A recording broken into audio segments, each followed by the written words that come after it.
Do you love to speak Spanish but feel a bit worried about sounding like a caveman anytime that you need to make a full sentence? Don't worry, we have your back.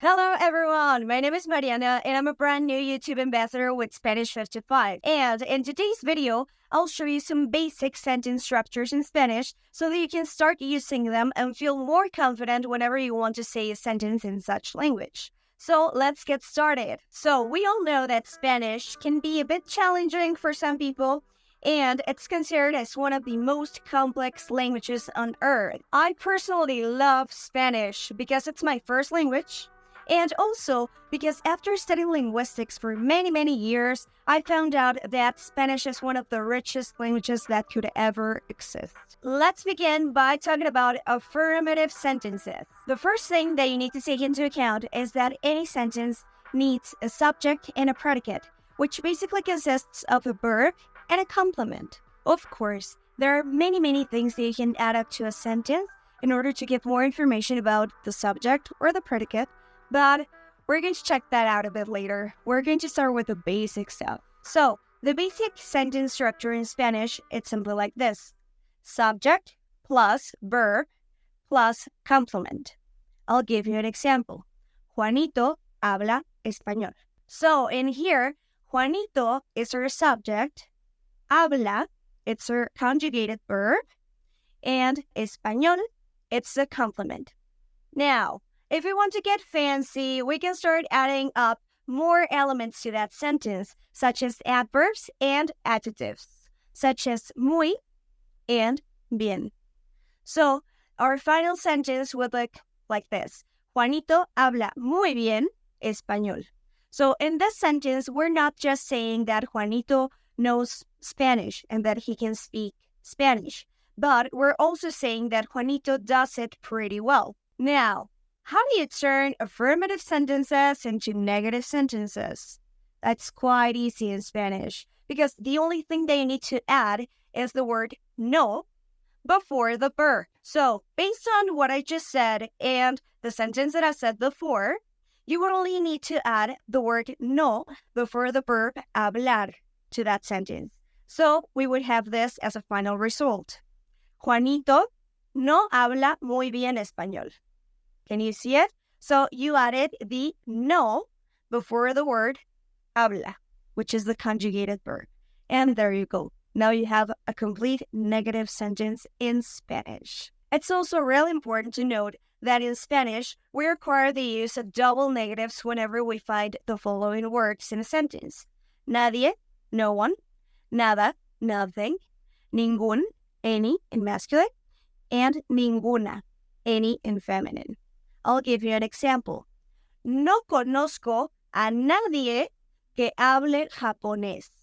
I don't know anyone who speaks Japanese.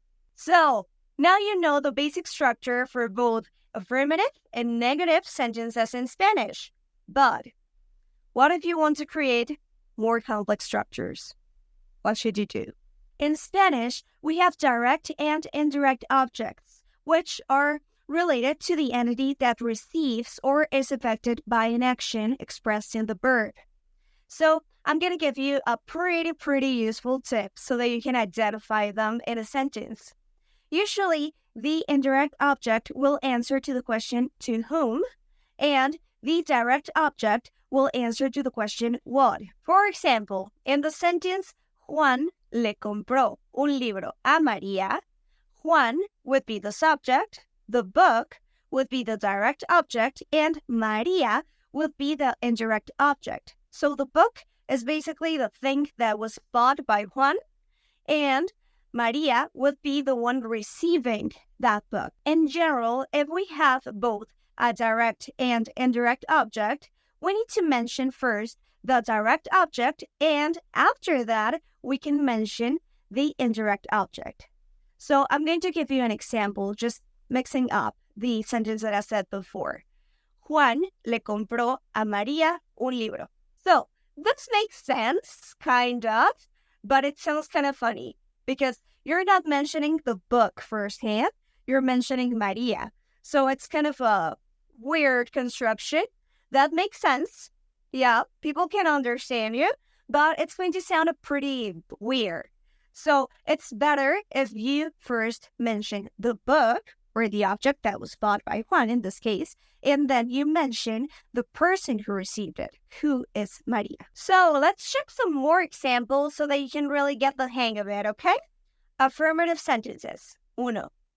Soy embajadora de YouTube para Spanish 55.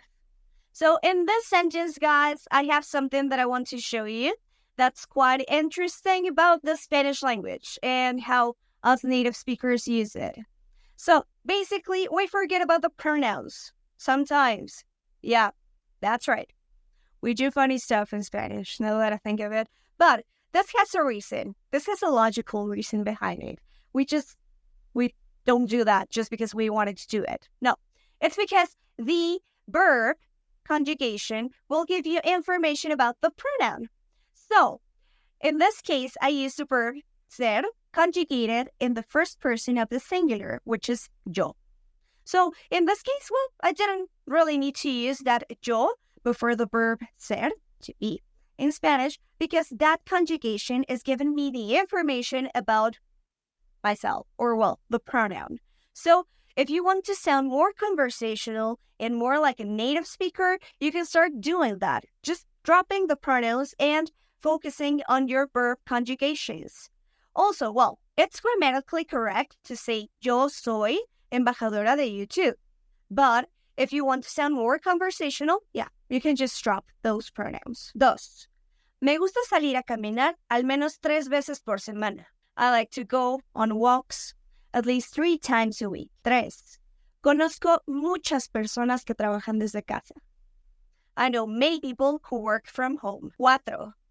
Me fascina cantar blues. I love singing blues. 5. Tengo un gato llamado Marcel. I have a cat named Marcel. Negative sentences. 1. No soy embajadora de YouTube para ningún otro canal. Did you see that double no in there? So I said, no soy embajadora para ningún otro canal de YouTube. I'm not a YouTube ambassador for any other channel.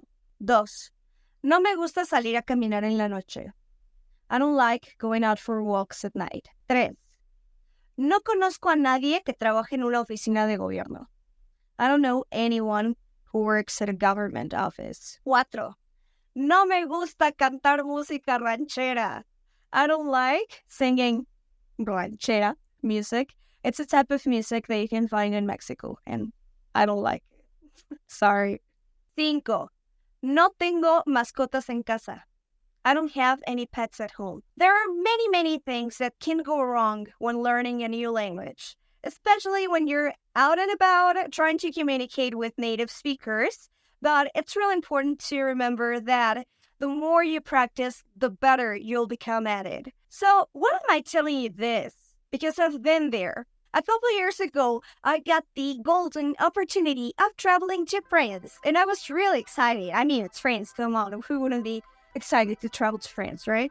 So I started taking some French lessons before going on my trip. And, well, the minute I landed on that beautiful country, I found out, horrified, that I wasn't even able to create a single coherent sentence. So it was pretty tough, especially with the immigration services, because they didn't want to answer if I was talking in English. So yeah, it was pretty tough. But well, after making many mistakes and trying to communicate with the locals and everything, and just listening to the language and really trying real hard to communicate in French, I was finally able to buy groceries at the convenience store. So that was quite an achievement for me because, well, I didn't think that I would be capable of surviving in France. I'm telling you this to encourage you to continue learning Spanish, to continue making mistakes and sounding like a caveman every now and then. That's part of the learning process, and trust me, you're going to feel amazing once you're able to have an actual conversation with someone who speaks Spanish. Make sure to let us know in the comment section about the topics that you would like us to talk about in other YouTube videos. You can also leave some sentences in Spanish in there.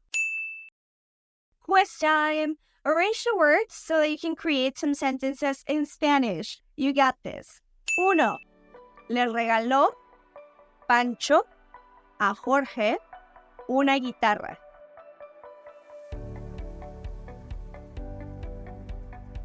2. No ganas de salir tengo.